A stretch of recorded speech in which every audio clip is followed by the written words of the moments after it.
اور رفت کے ساتھ ہم کیا کریں گے؟ ہے باشد لگا دیں گے. ہے باشد، جیسے آپ نے دیکھا کہ ماضی بعید میں ہم نے ہے بود لگا دیا، یا ماضی قریب میں ہم نے ہے اس لگا دیا. ٹھیک ہے نا جی. اور تو اسی طرح اس میں ہم لگائیں گے ہے باشد. رفتہ باشد، رفتہ باشد کا معنی وہ گیا ہوگا. اب ہم کوئی یقین سے نہیں کہہ رہے کہ وہ گیا. مثلا اگر ہم یہ کہیں وہ رفت یا محض رفت تو اس کا مطلب ہے کہ گیا، واقعی گیا. رفتہ باشد کے بارے میں ہم یہ نہیں کہہ سکتے کیونکہ ہم شک میں ہیں، گیا نہیں گیا. اچھا اگر گیا تو اس کے بارے میں بھی ہم نے کہہ دیا کہ گیا ہوگا، صرف گیا نہیں کہا. اور اس کا مطلب یہ ہے کہ وہ ممکن ہے نہیں گیا ہو. چنانچہ یہ بھی ہو سکتا ہے کہ میں کہوں کہ وہ لاہور گیا ہوگا. ایک صاحب نے کہا کہ نہیں صاحب وہ لاہور نہیں گیا، یا اس کے لاہور جانے کا امکان نہیں ہے اس لیے کہ وہ ان دنوں ملک سے باہر ہے. فعل جو ہے اس کی طرف اشارہ کر دیا جس کے بارے میں شک ہے کہ وہ ہوا یا نہیں ہوا. اگر میں یہ کہوں کہ وہ شاید رفتے باشد تو یہ بہت آسان ہے، اس میں کوئی مشکل نہیں ہے. تو شاید وہی ہے جو ہم اردو میں شاید کہتے، جیسے او شاید رفتے باشد. اب اس کا مطلب کیا ہوا؟ ہو سکتا ہے گیا ہو. وہ شاید رفتے باشد، شاید وہ گیا ہو. نہیں، سیدھا سیدھا چل. یعنی وہاں ہم نے کیا کیا؟ وہ باید میں ایک طرح کا لازم ہونا جو ہے اس کی طرف اشارہ ہے، شاید میں نہیں. شاید تو سیدھا سیدھا شاید کا لفظ ہی بتا رہا ہے، شاید گیا ہوگا. وہ شاید رفتہ باشد، ممکن ہے وہ نہ گیا ہو. یہ ہو گیا شاید کے ساتھ. اچھا اس کے ساتھ تمنا اور آرزو بھی ہے، جیسے مثلا او کاش رفتے باشد. اب آپ غور کیجئے، یہ تمنا اور آرزو آ گئی.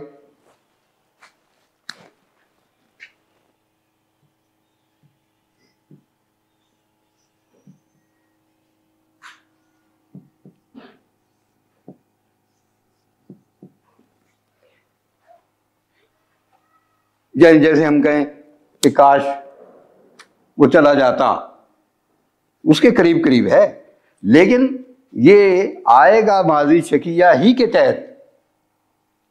آپ سمجھ رہے ہیں نا، یہ تمنائی کے ماتحت نہیں آئے گا.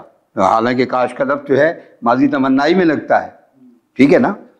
لیکن او کاش رفتہ باشد مراد یہ ہے کہ یہ ہاں ایک کاش کا لفظ آ گیا اور یہ آرزو یا تمنا کو ظاہر کر رہا ہے. یہ اس کی مختلف صورتیں ہیں.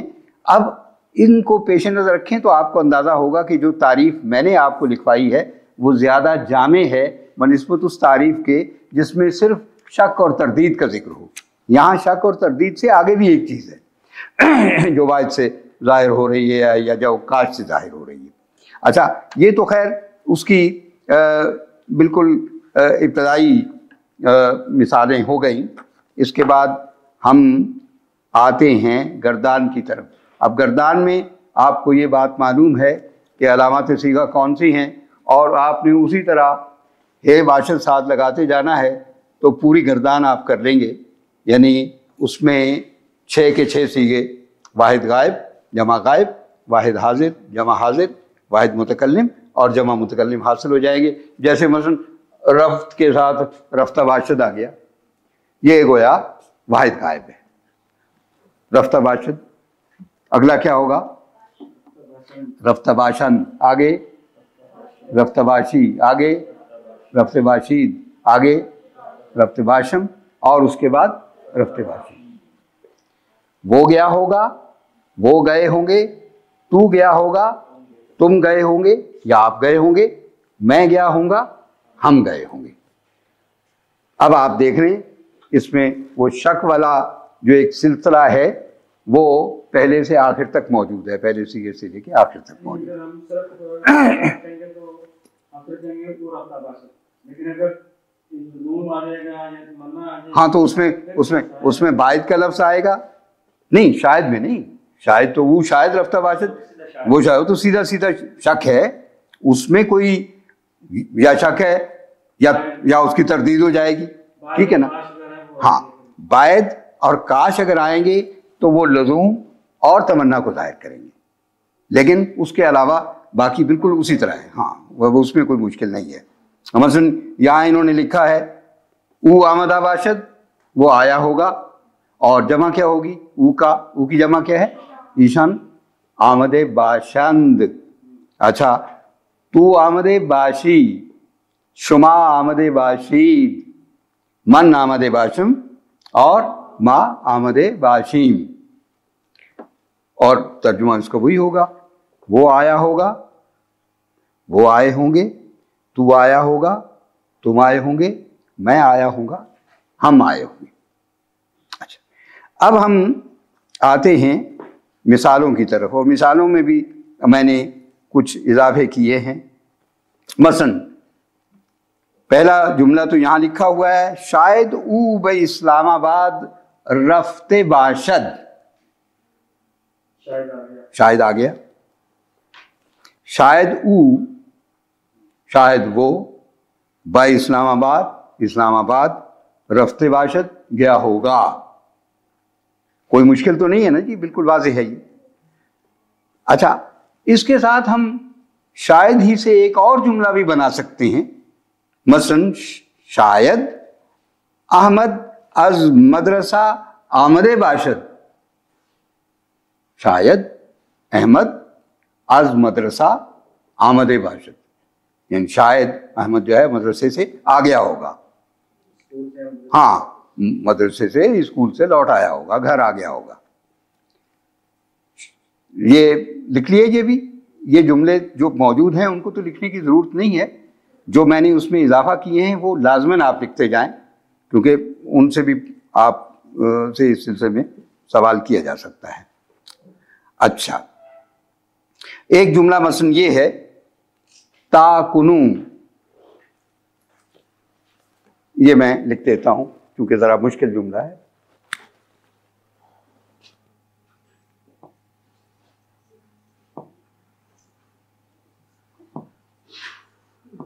تا کنوں شاہ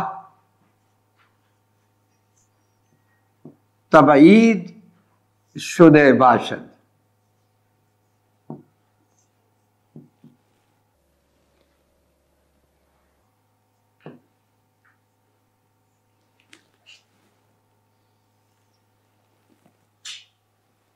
یہ آپ بے شک شاہ ایران کے بارے میں سمجھ لیں۔ تا کنوں کا معنی کیا ہے؟ اب تک۔ یہ تا کنوں وہی ہے جس کو ہم تا اکنوں بھی کہتے ہیں۔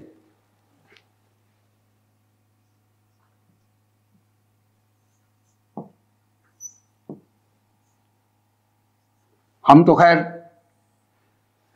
نون غنہ ڈالتے ہیں، لیکن ایرانی پورا نون ڈالتے ہیں، یعنی اس میں نقطہ بھی لگاتے ہیں۔ مثال کے طور پہ اکنوں، کرا دماغ کہ پرصدر باغباں، شعر بہت اچھا ہے، اس لیے یہ شعر آپ لکھ لیجئے۔ بلبل چه گفتو گل چه شنیدو،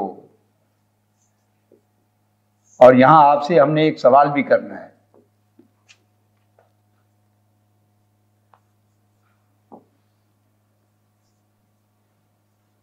مثال کے طور پہ یہ ایک جملہ ہے، یہ ایک جملہ ہے، اپنی جگہ پورا جملہ ہے تو مصرے کے 3 ٹکڑے لیکن جملہ بھی ہے۔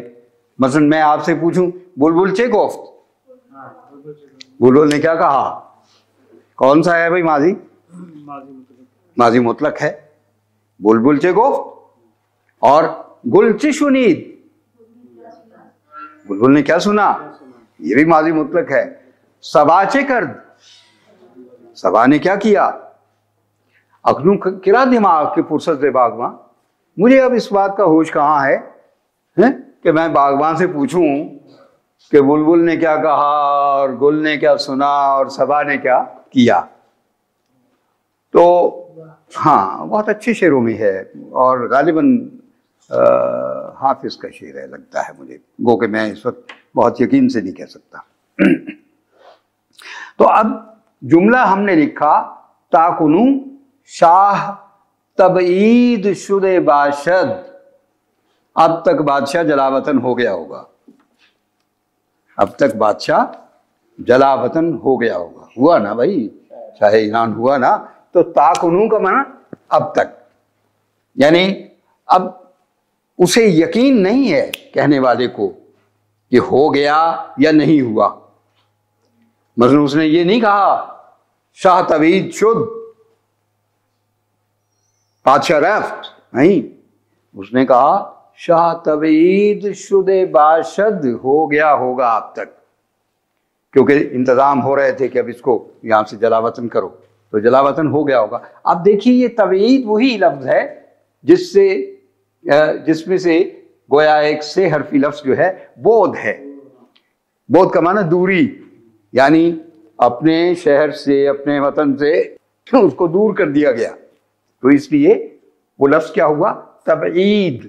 یہ باب تفعیل ہے، یاد رکھیے. اس وزن پہ جتنے بھی لفظ ہوں گے وہ اس سے ملتے جلتے معنی، ملتے جلتے سے مراد یہ ہے کہ معنی کی حد تک نہیں، لیکن اپنے پیٹرن کے اعتبار سے. یہ جملہ آپ نے لکھ لیا، تا اکنوں شاہ تبعید شدہ باشد، اب تک بادشاہ جو ہے وہ جلا وطن ہو گیا ہوگا. ایک جملہ اور ہے رفت گر جارو کر دے باشد.